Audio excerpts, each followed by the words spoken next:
Here we go. So slightly change your plans. Yeah, from the original plan. Original plan was to do all the way through question 10 in the second video, but question 10 I felt like was going to be too long, so I'm going to actually just do only question 10 in this video, and that includes 1, 2, 3, 4, 5 different composite functions to take, and then to find the domains.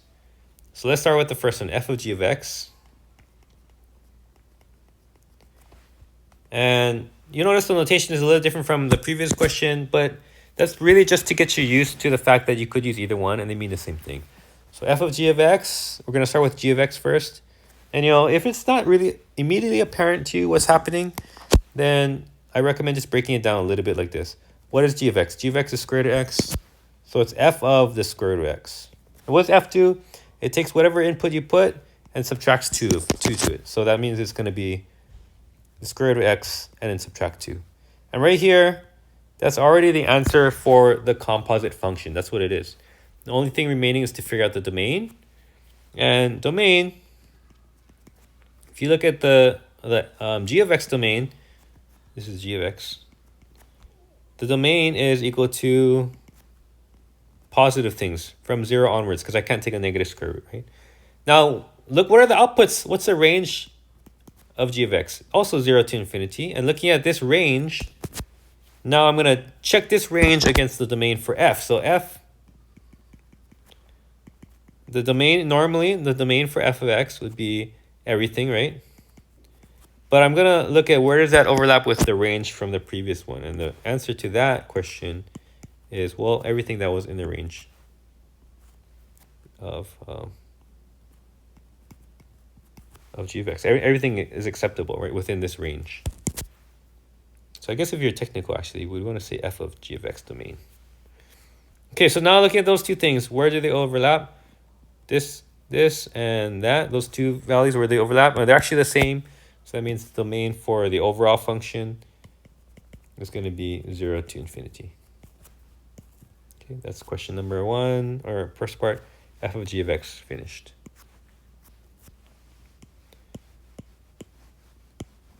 Okay. If you miss anything, just pause the video. So if you want to look at the answer there. Okay, second part is g of fx now. So that means we're going to do f first, right? F first, because g is the outer function this time. So f of x happens first, and then I'm going to take g of it. F of x is x minus 2. So it's going to be g of x minus 2. And g just square roots whatever you input. So it's going to be square root of x minus 2. And that's my function already. That's my function. So now I just got to worry about domains and ranges. Let's start with the inside function first. Inside function is f of x this time, which is x minus 2. And the domain is everything, right? I get everything. Now, what's the range for this? Also everything. So I'm going to check this range against the g of x domain. So what is g of x? Here's g of x. And I want g of, actually, I want the domain of g of f of x. The domain, so g is a square root function, right? So amongst this range, what could it possibly be? Well, only things that are positive, 0 to infinity. So now I'm taking the overlap from this guy that I just found and the original domain for f of x, and they overlap from 0 to infinity. So that's going to be my domain here.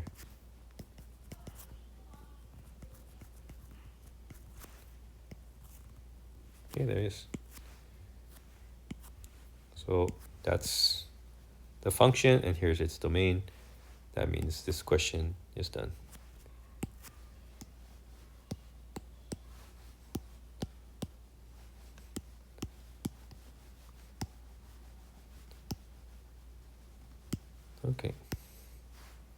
Okay, moving along.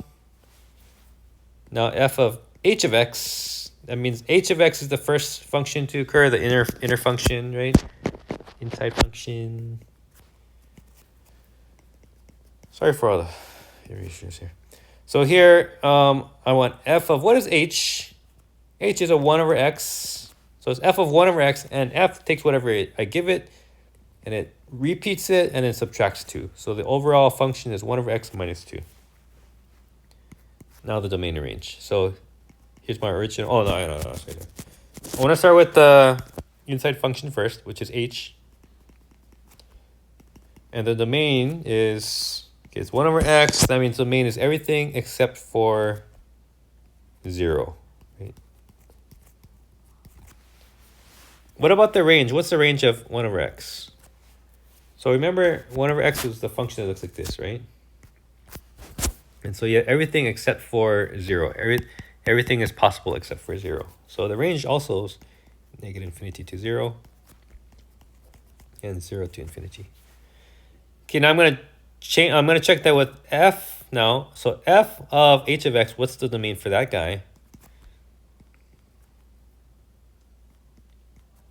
Okay, so it takes the resulting range here, negative infinity to 0, 0 to infinity, right? And then amongst those, where do I have a possible issue with f? And there's no issue with f. So that means the domain is actually anything as long as it was in the original range of h. So that means it's going to be the same thing all over again. Negative infinity to 0 and 0 to infinity. And that all makes sense, right? Because that's the only time that this function will be undefined. If it's 0. Okay. So that's down. Okay, so we got 2 more to go, guys. 2 more to go.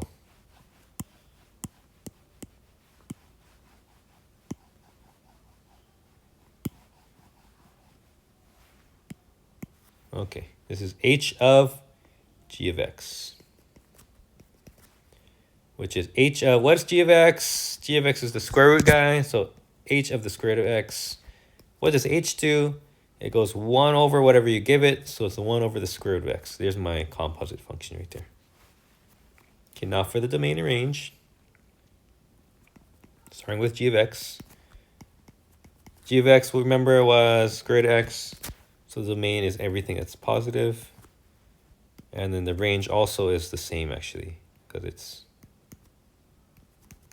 the square root function. Looks like that, right? It goes higher and higher. Okay, what about now? I'm going to check h of g of x now. And what's the domain here? So these are the possible inputs, right?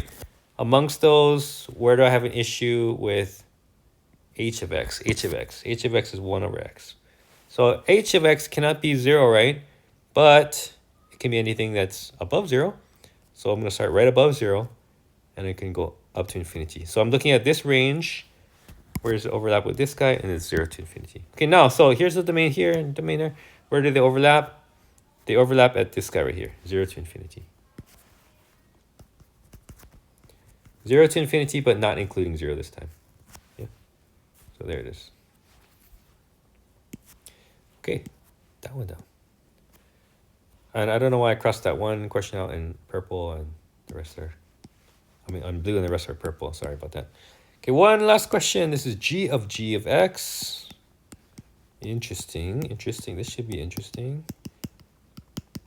Actually, yeah, not that interesting. Okay, this is g of x, where g of x takes the square root. So it's g of the square root of x. If I plug in a square root of x, it's going to give me another square root. So it's square root of the square root of x, like this. Yeah. Sometimes people write this like this. So here's a side note. Sometimes you write square root of x as a half power, like this. Yeah. So you could do that here as well. And then you'll see something. Watch, I'll show you something interesting. This is going to be x to the half power, right? And then g of x raises it to another half power. Now, when you raise powers to powers, you multiply. So it's going to be x to the 1/4 power. So that's actually the result. Or if you prefer, you can write it as the 4th root of x. Either way. And the domain and range. The domain here is clearly going to just be from 0 onwards again. But here, let's just check. Original g of x domain. I wrote the opposite from how I normally do. G of x. Domain is from 0 on to infinity. And so is the range, right? So now, amongst these things I plug in to g g of x. Now, where's the domain for g of x? The domain here, amongst these possibilities, 0 to infinity, well, anything 0 to infinity is good. This and this overlap at 0 to infinity again. And so the domain for my function is from 0 to infinity. So here's the function here's the function, and here's the domain. Function is the fourth root of x, and the domain is 0 to infinity. Okay, there it is, guys. Thank you for your patience. See you in the next one.